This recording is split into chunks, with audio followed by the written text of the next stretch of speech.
மனம் கவர்ந்த பாடல்கள் அடங்கிய கீபேட் கார்வா மொபைல்.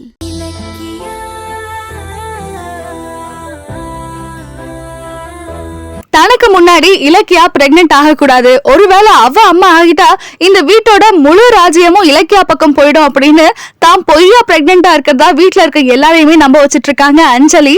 இப்போ ரீசெண்டா வந்த இலக்கியா சீரியலோட ப்ரோமோல என்னாச்சுன்னா, கார்த்திக் அஞ்சலி கிட்ட இலக்கியா அண்ணி சொல்றத கேளு, அவங்க எப்பவுமே உன்னோட நல்லதுக்கு தான் சொல்லுவாங்க, அவங்க சொல்றபடி கேட்டு நடக்கணும் அப்படின்னு ஸ்ட்ரிக்டா வார்ன் பண்றாரு.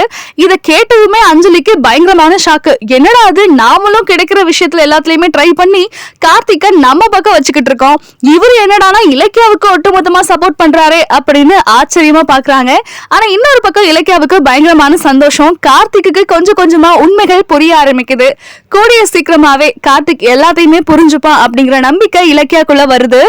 அடுத்ததா கௌதம் பயங்கரமா பாராட்டிட்டு இருக்காரு இலக்கியாவ. பரவாயில்லையே, உன்னோட மேஜிக்னால கார்த்திக்க நம்ம பக்கம் கொண்டு வந்துட்டியே அப்படின்னு சந்தோஷப்பட, என்ன இவ்ளோ பெரிய விஷயம் பண்ணிருக்கேன், எனக்கு எந்த கிஃப்ட்டுமே கிடையாதா அப்படின்னு இலக்கியா கேட்க, அது எப்படி சும்மா இருக்க முடியும், பின்னாடி திரும்பி பார் அப்படின்னு கபோர்ட காட்டுறாரு கௌதம். அதுக்குள்ள தேடுறாங்க தன்னோட கிஃப்ட் இலக்கியா. அது என்ன கிஃப்டா இருக்கும்? கார்த்திக் ஒட்டுமொத்தமா இலக்கியா பக்கம் வந்துட்டாரா? அஞ்சலி பிரெக்னெண்டா இல்ல அப்படிங்கறத கார்த்திக் கண்டுபிடிச்சாரா?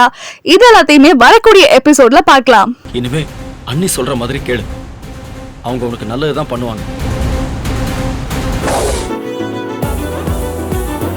நீ பண்ண மேஜிக்னால நம்ம பக்கம் வந்து சேர்ந்துட்டானே. இவ்வளவு பெரிய விஷயத்த பண்ணிருக்கேன்ல, எனக்கு எதுவும் கிஃப்ட் கிடையாதா?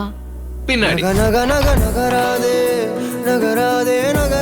Saregama TV shows Tamil subscribe பண்ணுங்க, லைக் பண்ணுங்க, ஷேர் பண்ணுங்க, கமெண்ட் பண்ணுங்க.